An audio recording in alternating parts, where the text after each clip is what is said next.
పంచతంత్రం మొదటి భాగం. మిత్రలాభం. గోదావరి నదీ తీరంలో ఒక పెద్ద బూరుగు చెట్టు ఉండేది.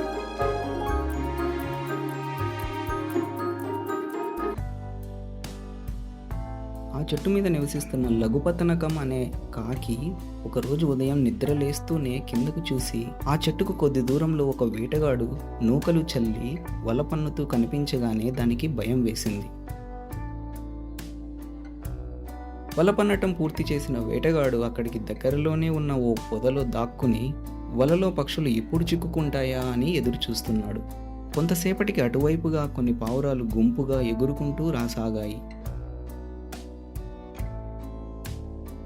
ఆ పావురాల గుంపుకి చిత్రగ్రీవుడు అనే పావురం రాజు.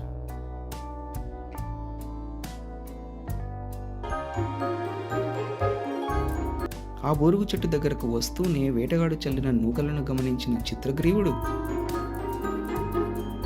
మిగిలిన పావురాలతో, మిత్రులారా, మనుషులు తిరగని ఈ చోటులో నూకలు ఉన్నాయి.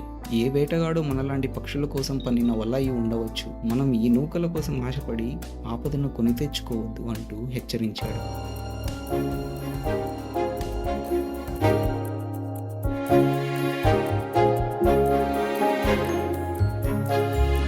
ఆ గుంపులో ఉన్న ఓ ముసలి పావురం చిత్రగ్రీవుడి మాటలకు నవ్వి, చిత్రగ్రీవ, అనవసరమైన అనుమానాలతో ఎదురుగా ఉన్న ఆహారాన్ని కాలదన్నుకోవడం మూర్ఖత్వం.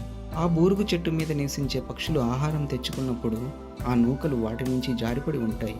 అందుచేత అవి తినడానికి మనం క్రిందకు దిగుతాం అంటూ సలహా చెప్పింది.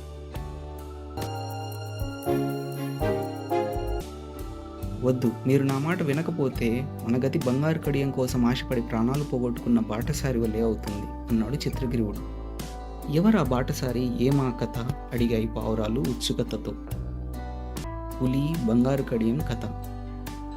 బాటసారి ఒకడు నగరానికి వెళదామని ఒక అడవి గుండా ప్రయాణమై వస్తున్నాడు.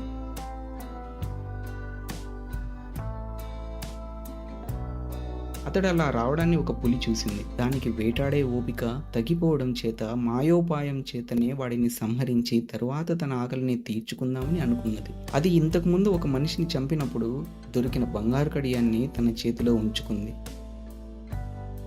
బాటసారి పులి చేతిలో బంగారు కడియం చూసి ఆగిపోయాడు. అప్పుడు ఆ పులి ఎంతో ఉత్తమరాలులా నటిస్తూ, ఓ ఈ బాటసారి, నిన్ను చూస్తుంటే ఎంతో దరిద్రంలో ఉన్నట్టు కనిపిస్తున్నావు. నీలాంటి వాడికి నా వద్దనున్న బంగారు కంకణాన్ని దానం ఇచ్చినట్లయితే నాకు పుణ్యమూ కలుగుతుంది, నీకు నీ దారిద్ర్యమూ తీరుతుంది అని అన్నాడు. నీవు మనుషులను వేటాడి చంపే దానివి కదా, మరి నీకు నాపై ఇంతటి జాలి ఎందుకు కలిగింది అడిగాడు ఆ బాటసారి సందేహంగా. నీవన్నది నిజమే. నేను వయసులో ఉండగా నీలాంటి బాటసారులను ఎందరినో చంపి పాపము మూటగట్టుకున్నాను. ఇప్పుడు ముసలిదాన్నయి రోగాల బారిన పడ్డాను. నా రోగాలన్నింటికీ కారణం నేను చేసిన పాపాలే. ఒకసారి ఒక ఋషి కనిపించి, నువ్వు నీ పాపాలను పోగొట్టుకోవాలంటే ఒక బంగారు కడియాన్ని ఎవరికైనా దానం ఇవ్వాలని తెలిపాడు.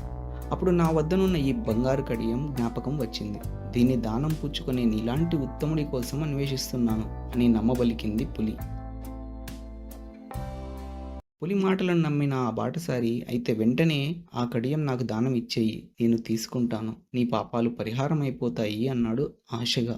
ఆ బాటసారి తన మాటలు నమ్మేశాడని అర్థమై, దానమన్న ఉపాయం వీడి ప్రాణం తీయబోతున్నది కదా, పర్వాలేదు, కష్టపడకుండా ఆహారం సంపాదించుకునే మార్గం దొరికింది అనుకొని ఈ కడియాన్ని దానం ఇవ్వటానికి నాకే అభ్యంతరం లేదు.